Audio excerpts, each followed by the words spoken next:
أعوذ بالله من الشيطان الرجيم بسم الله الرحمن الرحیم۔ پاکش 2030 سے محمد عارف گل آپ سبھی حضرات کی خدمت میں حاضر ہے اور ساتھ ہی سبھی کو میری طرف سے السلام علیکم ورحمۃ اللہ وبرکاتہ۔ بیسیکلی میرا یہ جو یوٹیوب چینل ہے اس کا نام میں نے پاکش 2030 اس لیے رکھا تھا کہ یہ پاکستان اور آزاد کشمیر کے لوگوں کے لیے نیک بنو اور نیکی پھیلاؤ کے چھوٹے چھوٹے ایسے کام جن کو ہم روز مرہ کی زندگی میں اگنور کرے جاتے ہیں اور نتیجتاً ہم لوگ پاسپائی کی طرف ہمارا رجحان ہو چکا ہے، جو کہ ہم شعور نہیں رکھتے اور یقیناً ایک دن ہم ابھی سے پریشان ہیں، ابھی سے ہمارے اوپر دنیاوی میدان محشر لگا ہوا ہے، ہر ایک دوسرے سے نفرت کر رہا ہے، ہر ایک دوسرے سے آگے بڑھنے کی کوشش کر رہا ہے، ہر ایک ترقی کے اس دور میں انسانیت کو پاؤں تلے روند کر آگے بڑھنے کی کوشش کر رہا ہے۔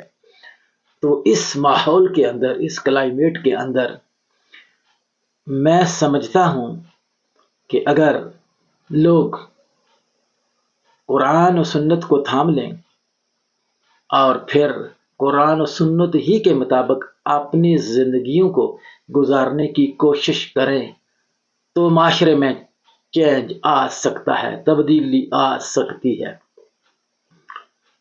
تو کیوں نہ ہم پاکش 2030 کے ساتھ سبھی مل جائیں اور یہ جو نیکی کا عمل ہے، نیک بنو نیکی پھیلاؤ کا جو عمل ہے، اس کو مزید تیز رفتاری سے آگے لے کے جائیں اور اپنے اندر بھی اور اپنے عزیز و اقارب کے اندر بھی اور پھر عام معاشرہ کے اندر جہاں آپ کا اٹھنا بیٹھنا چلنا پھرنا اور دنیاوی معاملات ان سے آپ کے طے ہوتے ہیں، وہاں بھی اگر ہم جھوٹ کی جگہ سچ کو لے کے آئیں گے، مکر و فریب کی جگہ اگر ہم ایمانداری کو لے کے آئیں گے اور غیبت کی جگہ اگر ہم ایک دوسرے بھائی کی اچھی عادات کو ڈسکس کریں گے تو انشاءاللہ یہ جو مجموعی طور پہ معاشرہ اس وقت تباہی و بربادی کے دانے پر کھڑا ہے،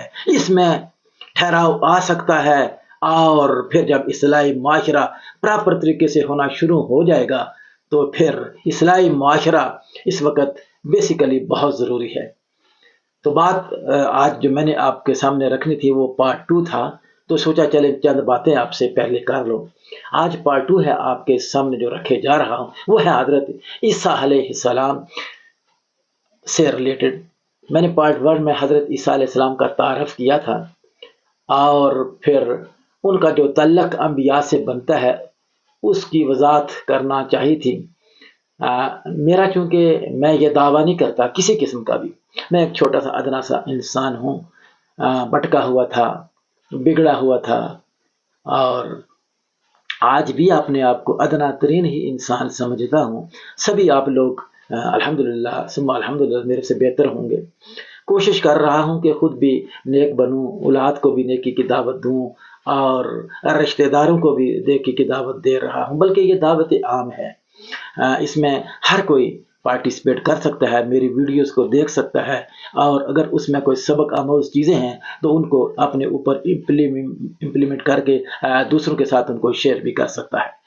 تو چلے بات کی طرف بڑھتے ہیں۔ حضرت عیسیٰ علیہ السلام کا ذکر ہو رہا تھا، آج بات کروں گا حضرت عیسیٰ علیہ السلام کے پیدائش کے طرف، کہ حضرت عیسیٰ علیہ السلام کی جو پیدائش ہے اس سے ریلیٹڈ آج بات کروں گا، کیونکہ دنیا کے اندر اس وقت معاشرے کے اندر بہت زیادہ کنفیوژنس پائی جاتی ہیں۔ کوئی کچھ کہتا ہے، کوئی کچھ کہتا ہے. اب دیکھتے ہیں کہ ہمارا قرآن کیا کہتا ہے، جس پہ ہمارا مور دین 100% بلیو ہے.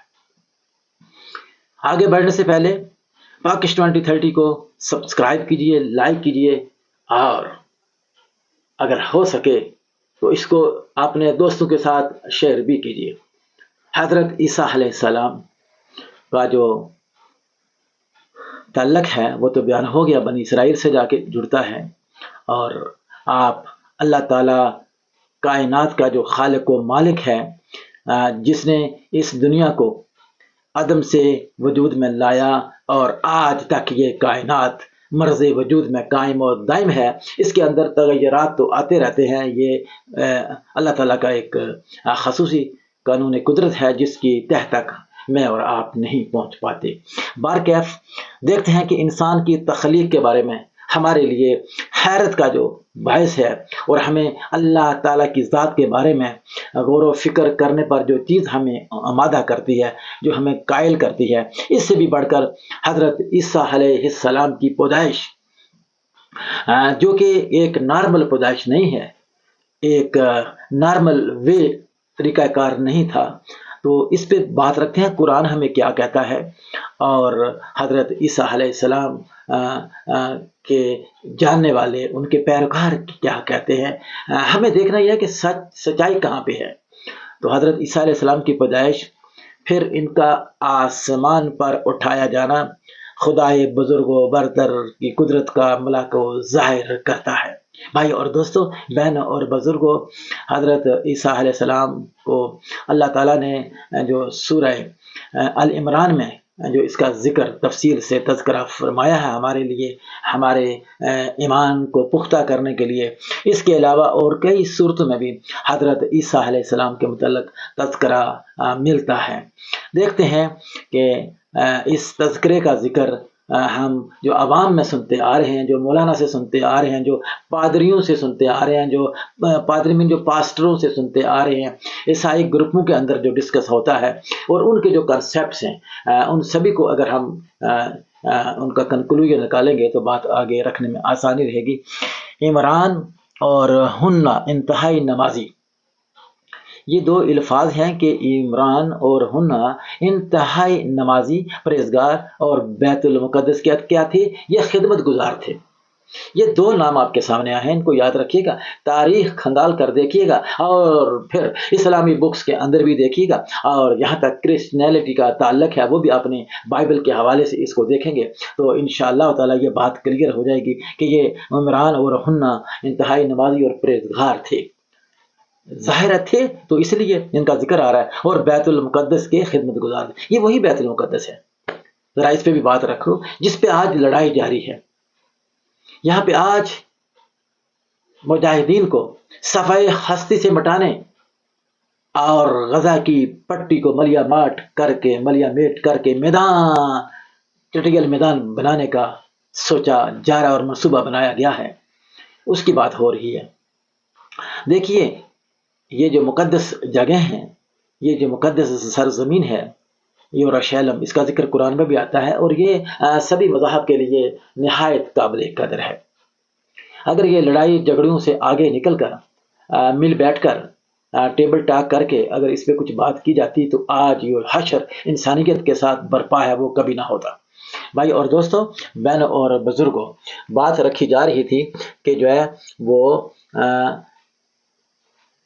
حضرت عیسیٰ علیہ السلام سے ریلیٹڈ کہ عمران اور ہنہ، یہ دو نام آپ نے انشاءاللہ یاد رکھنے ہیں. ان کے ہاں کوئی اولاد نہ تھی. ذرا ہسٹری دیکھیں تو ان کے ہاں کسی قسم کی کوئی اولاد نہ تھی. ہنہ کے دل میں اولاد کی بڑی تمنا تھی. انہوں نے اس وقت کے رواج کے مطابق منت مانی. دیکھیں، یہ منت مانگنا بہت پرانی صدیوں سے یہ چلا آ رہا ہے. منت مانی کہ اگر اللہ تعالیٰ اولاد سے انہیں نواز دے گا تو اسے مسجد اقصیٰ کی نظر کر دیں گے. مطلب یہ کہ وہ مسجد اقصیٰ کے جو ہے وہ خدمت گزار ہمیشہ کے لیے بنا دیے جائیں گے. ان کا طریقہ کار کچھ اس طرح سے تھا. نظر کا مطلب تھا کہ مسجد اقصیٰ کی خدمت پر معمور کر دیں گے. اوکے، آگے بڑھتے ہیں کہ انہیں امید تھی کہ لڑکا پیدا ہوگا. دیکھیں ان کو جو امید تھی، دیکھیں امید کوئی بھی رکھ سکتا ہے، میں بھی رکھ سکتا ہوں، آپ بھی رکھ سکتے ہیں، لیکن حقیقت کے قریب جو بات رکھی جا رہی ہے وہ یہ ہے کہ انہیں کیا امید تھی کہ لڑکا پیدا ہوگا۔ چنانچہ جب ان کے ہاں بیٹی پیدا ہوئی تو اس کا نام کس نے؟ عمران اور ہنہ، یہ جو ان کے ماں باپ تھے، انہوں نے پھر اس کا نام مریم رکھا۔ دیکھیے جو نام مریم رکھا گیا، اس کا ڈائریکٹ تعلق ان کے ماں باپ سے جا کے جڑتا ہے، ٹھیک ہے۔ انہوں نے نظر پوری کرنے کے لیے، یعنی مریم بی بی کو، یہ جو چھوٹی سی بچی اس وقت پیدا ہوئی تھی، اس کو کیا کیا؟ مسجد اقصیٰ کے حوالے کر دیا، کیونکہ انہوں نے نظر مانی تھی، اس کی نیت یہ تھی کہ جو بھی بچہ پیدا ہوگا اس کو مسجد اقصیٰ کی خدمت کے لیے معمور کر دیا جائے گا، تو لہذا خواہش کے مطابق لڑکا پیدا ہونا تھا، لیکن اللہ تبارک و تعالیٰ نے وہاں پہ کیا ہوا؟ مریم بی بی کے نام سے لڑکی پیدا کر دی، جو ان کے بعد میں ان کا نام جو ہے نا وہ مریم ان کے ماں باپ نے شاید رکھا تھا۔ اب دیکھنا یہ ہے کہ مریم جو ہے یہ سرحانی زبان کا لفظ ہے، اس وقت ویسے تو عبری زبان شاید چلتی تھی، جو کہ وہاں کی لوکل زبان تھی۔ بارکیف یہ ہے کہ جس کے جو معنی بنتے ہیں وہ ہے خادم کے، خادمین، شریفین، یہ لفظ بھی ہم یہاں سنتے ہیں سعودی عرب کے اندر، کیونکہ یہاں کی جو رولنگ میں جو بھی آتے ہیں، جو بھی حکمران پارٹی کے لوگ آتے ہیں، وہ پھر اپنے آپ کو خادمین، حریمین، شریفین، یعنی مکہ المکرمہ اور مدینہ المنورہ کو کے لیے اپنے آپ کو خادر، نوکر سمجھتے ہیں۔ تو بات یہیں پہ ختم نہیں ہو جاتی ہے، بات آگے بڑھانے کے لیے، سمجھانے کے لیے یہ ہے کہ پھر کیا ہوتا ہے کہ سورہ آل عمران میں، جیسے میں نے پہلے بھی کہا، اللہ تبارک و تعالیٰ نے اس کا تذکرہ جو کیا، اس کا جو ذکر جو کیا، وہ اس طرح سے کیا، وہ ان الفاظ میں کیا، جس کا میں صرف ترجمہ آپ کے سامنے رکھے دیتا ہوں کہ میں نے، کس نے کہا؟ اللہ نے کہا، سورہ عمران کے اندر کہا کہ میں نے اس کا نام مریم رکھا ہے۔ تو تھوڑی دیر پہلے میں نے بولا کہ ماں باپ نے شاید نام رکھا ہوگا، لیکن یہاں پہ اب کلیئر ہو گیا کہ عیسیٰ علیہ السلام کی والدہ کا نام اللہ تبارک و تعالیٰ نے خود رکھا اور مریم رکھا، اور اس کی اولاد کو شیطان مردود کی شر سے ہمیشہ ہمیشہ کے لیے دور بھی رکھا۔ یعنی کہ کیا بولا کہ یہ جو اولاد ہے یہ شیطان مردود کی پناہ میں نہیں رہے گی، تو پروردگار نے اسے پسندیدگی سے قول فرما دیا، ارشاد فرما دیا، اور اسے اچھی طرح پرورش کیا گیا۔ اور زکریا علیہ السلام، یعنی کہ یہ بھی ایک نبی تھے اللہ کے، زکریا علیہ السلام اللہ کے نبی کو، یعنی کہ کیا کیا؟ حضرت مریم کا متکفل کا لفظ آتا ہے، جو کہ بیسیکلی کفالت بھی کہہ سکتے ہیں، نگرانی بھی کہہ سکتے ہیں، اور آپ اس کو کہہ دیں گے نگہداشت کے لیے، پرورش کے لیے بھی لفظ استعمال ہوتا ہے کہ یہ حضرت زکریا علیہ السلام کو جو ہے یہ ڈیوٹی سونپے گی۔ جب کبھی عبادت گاہ میں ان کے پاس جاتے تو کھانے پینے کی چیزیں پاتے۔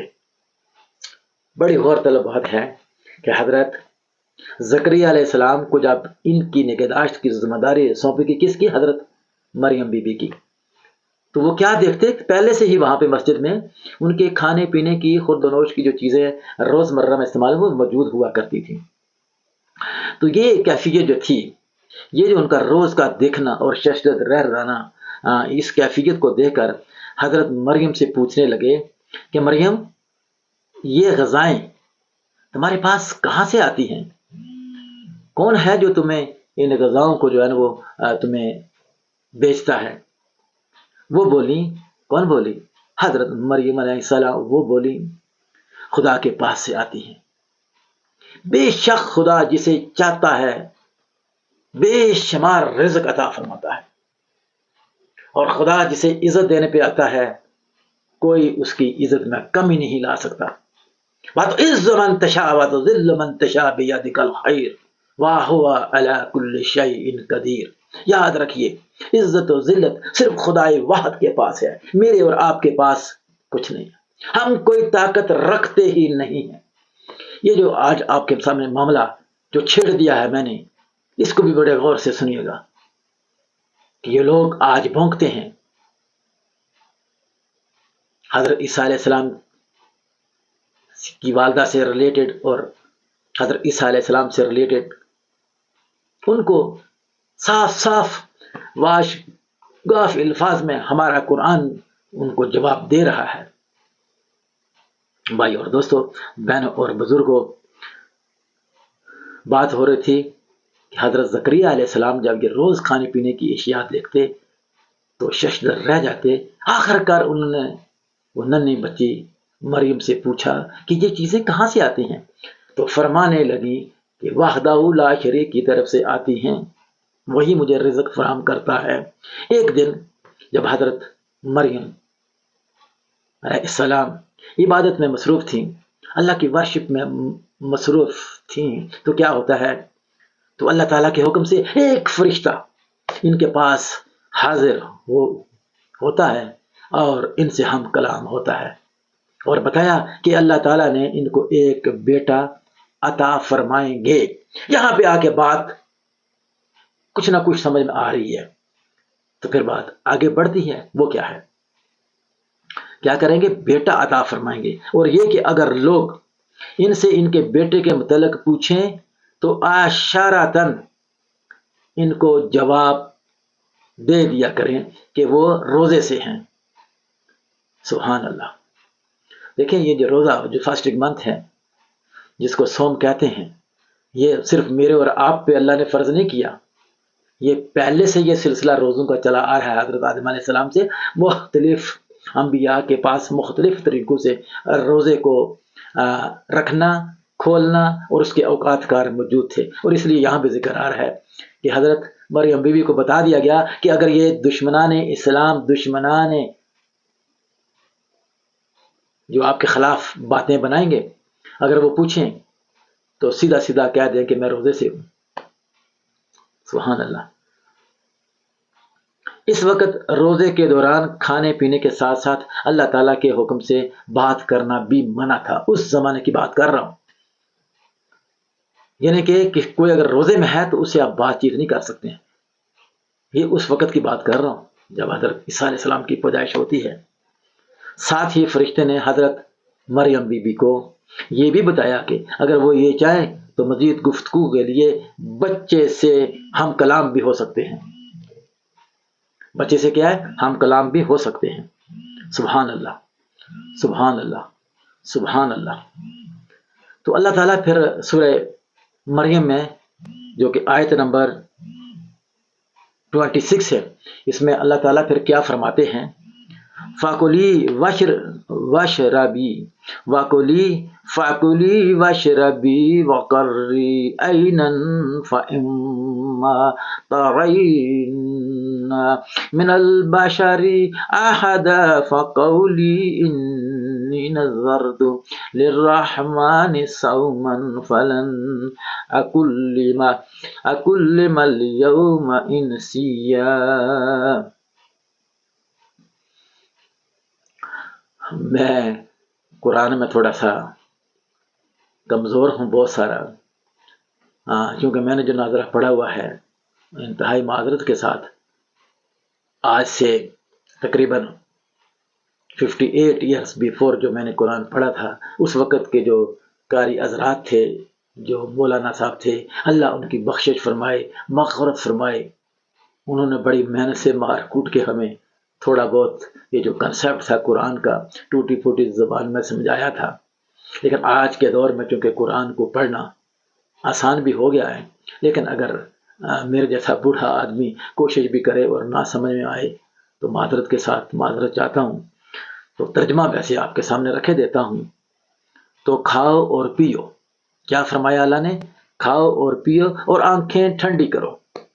اگر تم کسی آدمی کو دیکھنا تو کہنا کہ میں نے خدا کے لیے روزے کی منت مانگی ہے، تو آج میں ہرگز کسی آدمی سے کلام نہیں کروں گی۔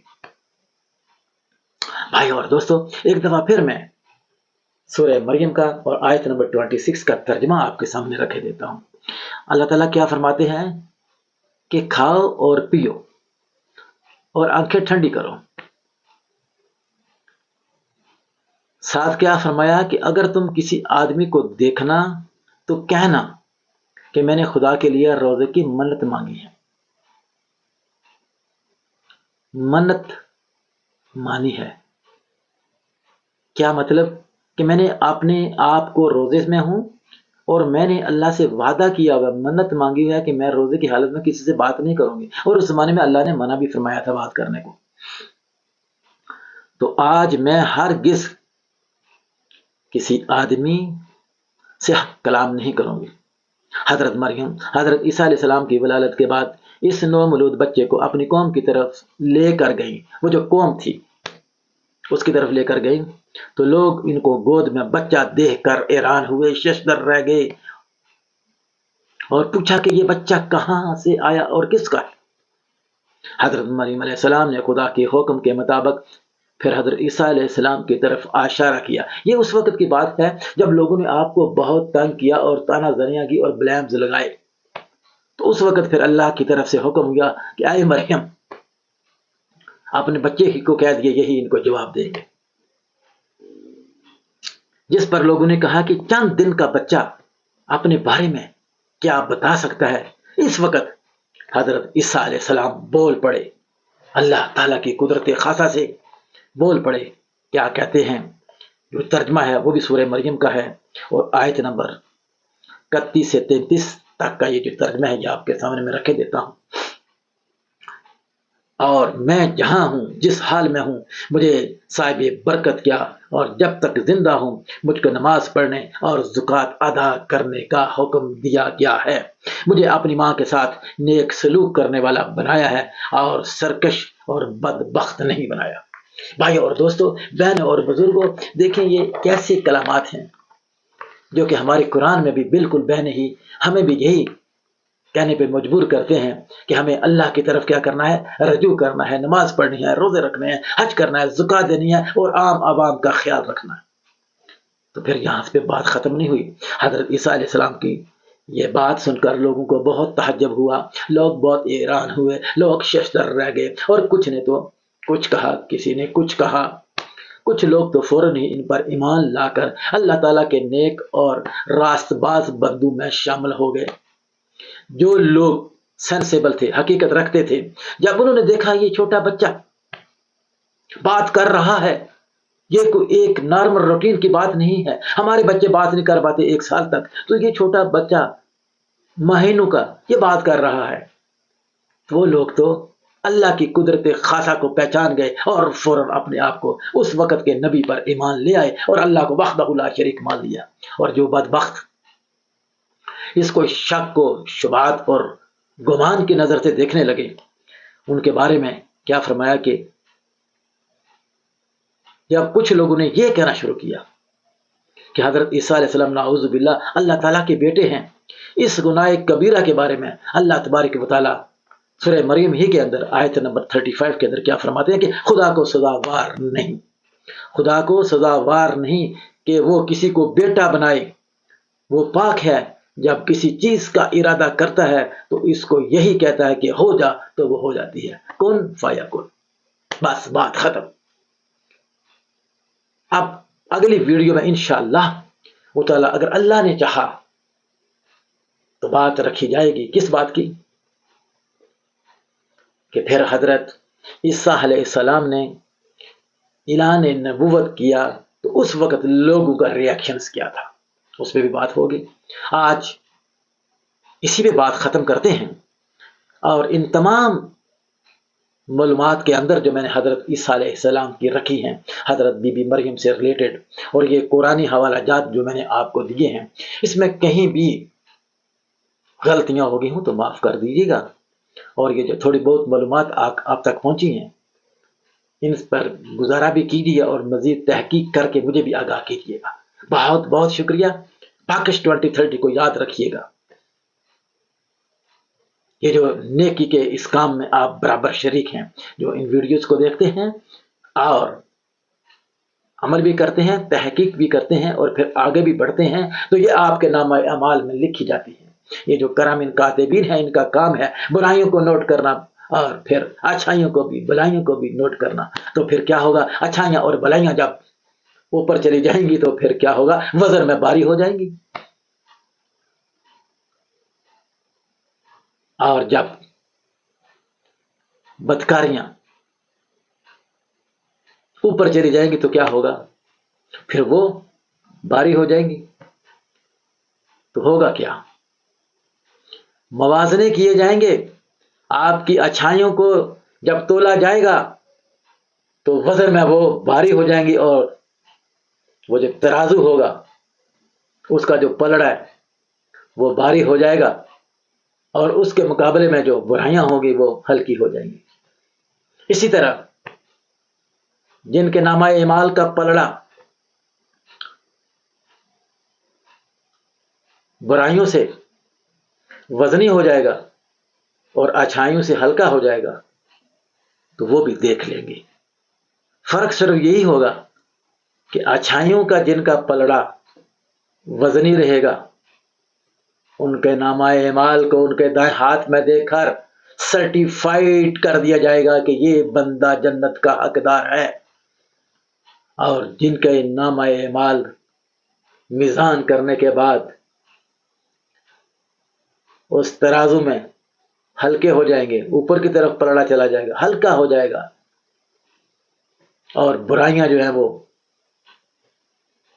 زیادہ ہو جائیں گی، تو پھر اس کے بائیں ہاتھ میں جو نامہ اعمال تھمایا جائے گا بھائی اور دوستو، وہ پھر ہیل، دوزخ، اور وہ آگ کے گڑے جن کا اللہ نے وعدہ کیا ہے کہ یہ میں نے اپنے ہاتھوں سے جلائے ہوئے ہیں، پھر اس کو وہاں جانے کا اس بدبخت کو وہ سرٹیفکیٹ دیا جائے گا۔ یہاں سے نکلنا ناممکن، سفارش ناممکن، پیسہ لگانا ناممکن، ہر چیز ناممکن۔ بھائی اور دوستو، یہ وقت ہے، اس وقت کی قدر کیجئے، اس کو سمجھیے اور اس کو نیکوکاروں کے کاموں میں لگائیے۔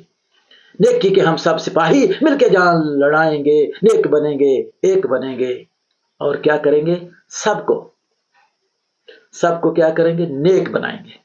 تو پھر کیا ہوگا، اصلاحی معاشرہ ہوگا، اور پھر کیا ہوگا، پھر امن ہوگا، پھر ہندی کا لفظ شانتی ہوگی، پھر کیا ہوگا، پھر خدا کی زمین پر خدا کے ماننے والے بندے آئیں گے۔ آگے کیا ہوگا، پھر حکمرانی ایسے خدا سے ڈرنے والوں کے پاس آئے گی۔ تو پھر کیا ہوگا، پھر یہ جو فرق تفریق اس وقت دنیا میں پیدا ہو چکی ہے، غریب سے غریب تر، امیر تر، سٹیٹس کو والے سٹیٹس کو، اور ایک متوسط لکیر سے نیچے مشکل سے زندگی گزارنے والے،